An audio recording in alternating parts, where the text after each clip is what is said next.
waxaana wanaagsan daawadayaal ku soo dhawaada wararkii ugu dambeeyay uu idin haayo calanka TV qodobada aad ku daawan doontaan wararkeena subaxnimada waxaa kamid ah hay'adda nabad sugidda iyo sirdoonka qaranka dowladda federaalka ee Soomaaliya oo baaris xoogan ku haysa wiilal la sheegay inuu dhalay ra'iisul wasaare Roble oo lagu daray saraakiil ciidan oo loo qaaday dalka Russia iyo sidoo kale ra'iisul wasaare Roble oo la ogaaday in qaar kamid ah qoyskiisa uu ku daray dowladda siyaabo kala duwan xaaskiisa ayaa la sheegay inay ka mid tahay xildhibaanada uu doonayo hadda inuu sida xoog ah uga soo saaro magaalada Gaalkacyo ee xarunta gobolka Mudug arrimo xasaasi ah ayaa ka soo baxaya xaaladda ra'iisul wasaare Roble isagoona qaab la yaab leh u maamulanaya dowladda federaalka isagoona ku tumanaya awoodda dowladda u siisay inuu ugu shaqeeyo shacabka ra'iisul wasaare Roble oo qoyskiisa ku buuxiyay laamaha kala duwan iyo hay'adaha dowladda isagoo caruurtiisa iyo xaaskiisa shaqaalaysiinaya hantidii uu ra'iisul wasaare Roble dhacay waxa uga daran in uu qoyskiisa ku soo guray dowladda haddii uu waayo xilka ra'iisul wasaarahana uu iska dhuuqi doono tubada sida la sheegay haddaba ayay tahay cidda u fududeysay Roble in uu xaaskiisa iyo caruurtiisa ku soo guro dowladda qaab nooce ah ayaa loo ogaaday baaris caynkee ah ayayse hay'adda nabad sugidda ku wada barnaamijkeena ayaan ku qaada dhigi doonaa taliyihii hore ee hay'adda nabad sugidda iyo sirdoonka qaranka Fahad Yaasiin Xaaji Daahir haddana ah la taliyaha amniga qaranka madaxweyne Farmaajo ayaa qaab la yaab leh ku tagaya magaalada Beledweyne iyadoona la sheegay in ciidamo hordhac u ah tagitaankiisa la geeyay magaalada Beledweyne sidoo kalena ergadii dooran lahayd oo diyaarad ku raray isagoona meel qaas ah oo amnigeeda aad loo diyaariyay ka dejiyay magaalada Beledweyne waa siyaasad aan hore loo arag iyo qaab la yaab leh oo ay degayso filla Soomaaliya iyo Fahad Yaasiin Xaaji Daahir haddaba sidee ayaa lagu wadaa inuu u dhaco kursiga uu Fahad Yaasiin doonayo isagoona beesha iyo ergadii oo dhan gacanta ku haysta barnaamijkeena ayaad ku daawan doontaan Saciid Dani oo isna doonaya inuu tago magaalada Boosaaso markii laga diiday ayuu qaab cajiib ah la soo baxay isagoona marka hore safarkiisa ku tagaya magaalada Ufayn iyo sidoo kale Qardho kadibna safar dhulka ah ku tagaya magaalada Boosaaso ciidamada BSF oo isu diyaariyay dagaal haddii Saciid Dani uu imaado magaalada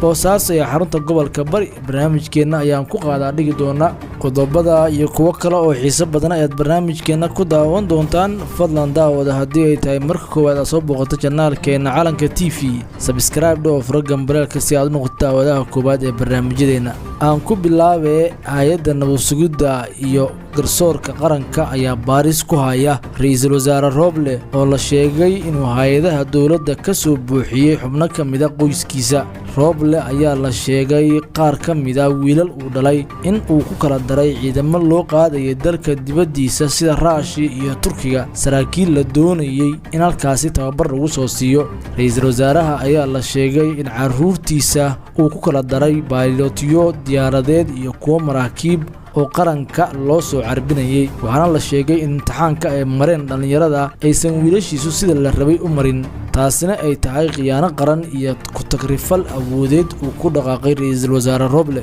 waxaa jira baaris lagu hayo iyadoona maxkamadaha dalka iyo sidoo kale hay'adda nabad sugidda ay wadaan xaqiijinta arrintaasi iyadoona loo gudbin doono hay'adaha awoodda u leh inay tallaabo ka qaadaan xogo si hoose loo dusiyay ayuu helay calanka TV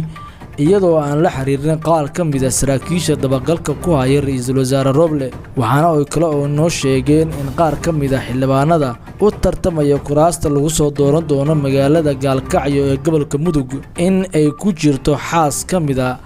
xaasaska ra'iisul wasaare Roble oo u taagan mid kamid ah kuraasta deegaanadaasi ra'iisul wasaare Roble ayaa maalmo ka hor waxaa ka fashilmay safar uu doonayay inuu ka tago magaalada Gaalkacyo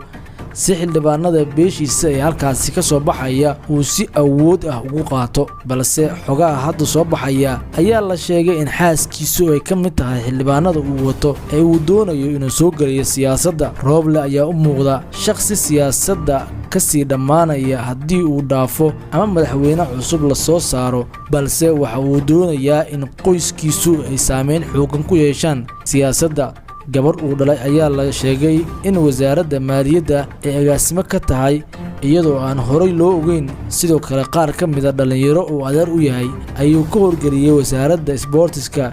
iyo gargaarka. haddaba ra'iisul wasaare Roble ayaa qoyskiisa si toos ah ugu beeraya dowladda iyadoona ay adag tahay hadhow in laga sifeeyo maadaama uu yahay khiyaano la qaran. waa sida ay hadalku u dhigeen saraakiisha hay'adda nabad sugidda ee sodonka qaranka ee dabagalka ku haya ra'iisul wasaare Roble. dowladda ayaa dabagalkoodu uusan ku ekayn in ay baaraan xubnaha qoyska la ah ra'iisul wasaare Roble, balse waxa kale ay doonayaan inay ogaadaan ujeedada ay isugu faafinayaan hay'adaha dowladda. ma kaliya inay shaqadoon yihiin mase inay damac kale yihiin inay dabar gooyaan ama boqno gooyaan horumarka ka soconaya dalka. waxayna ii cadeeyeen saraakiisha dowladda ee ku haya faylka ra'iisul wasaare Roble gacanta in dhowaan la soo afjari doono howlgalkan. dhinaca kale Fahad Yaasiin Xaaji Daahir oo ku wajahan magaalada Beledweyne ayaa waxaa la sheegay in qaar ka mid ah ergadiisa iyo sidoo kale ciidamo hordhac ah la geeyay magaalada Beledweyne. Fahad Yaasiin oo gacanta ku haya dhammaan ergooyinkii uu codeyn lahaa ayaa gudi ka dejiyay magaalada Beledweyne ee xarunta gobolka Hiiraan iyadoo si aad ah loo adkeeyay ammaankooda. waxa uu noqonayaa Fahad Yaasiin la taliyaha amniga qaranka madaxweyne Farmaajo, shakhsiga kaliya ah ee magaalo la tagay ergadiisa oo gacanta ku hayo doorashadiisa ayaana ah 100% maadaama uu dhammaan ergadii gacanta ku hayo cid kale oo xudxudan karta ama cod weydiisan kartana aysan jirin. la taliyaha amniga qaranka ee madaxweyne Farmaajo ayaa ah midigta madaxweynaha. haddii uu xilka waayana waxaa qalqal galaya kursiga madaxweyne Farmaajo, waana sababta keentay in sida ciidan iyo waqti badan loo geliyo magaalada Beledweyne. waxaa dhowaan la doonayaa inay ka dhacdo doorashada kuraasta baarlamaanka ka soo geli lahaa deegaanadaasi, waxaana ka mid ah kursiga Fahad Yaasiin oo saameyn iyo dood xoogan dhaliyay markii uu muujiyay damaciisa isagoona maalin ka hor soo baahiyay sawirkiisa, sidoo kalena qarinayay inta uu ahaa taliyihii hore ee hay'adda nabad sugidda iyo sirdoonka qaranka. Fahad Yaasiin ayaa noqday siyaasigii ugu saameynta badnaa 5 sano ee la soo dhaafay markii loo eego siyaasiyiinta Soomaalida, waxaana lagu xasuustaa markii uu ahaa taliyaha inuu ahaa shakhsi hadal yar balse howl badan. dhinaca kale madaxweynaha maamulka Puntland Saciid Cabdullaahi Deni ayaa lagu wadaa inuu gaaro magaalada Boosaaso xilli ay hadda ka taagan tahay xiisad aad u kulul, isagoona ku guuldareystay inuu safar cirka ah ku tago. waxaa la sheegay Saciid Deni inuu xeelad kale isticmaalayo isagoona iska dhigaya in gobolka Bari uu lugta marinayo. safarkiisa ayuu ku bilaabayaa sida xoguhu sheegayaan magaalada Ufayn kadibna Qardho ayuu u gudbayaa, sidaa ayuuna Boosaaso ugu tagayaa. ciidamada BSF oo dagaal xoogan kala dhaxeeyo maamulka Puntland ayaa heegan galay iyagoona u diyaar garooba dagaal haddii Saciid Deni uu cagaha soo dhigo magaalada Boosaaso. doorashada Puntland ee magaalada Boosaaso ayaana khilaaf xoog la dhalisay, waxaana wararkeena dambe idinkugu soo gudbin doonaa xaaladda Boosaaso iyo waxa iska bedela markii Saciid Deni uu gaaro. haddaba halkaa waxaa inooga wararkeena subaxnimo. fadlan daawada haddii ay tahay marka koowaad aad soo booqato channelkeena Calanka TV, subscribe oo furo gambeelka si aad u noqoto daawadaha koowaad ee barnaamijyadeena.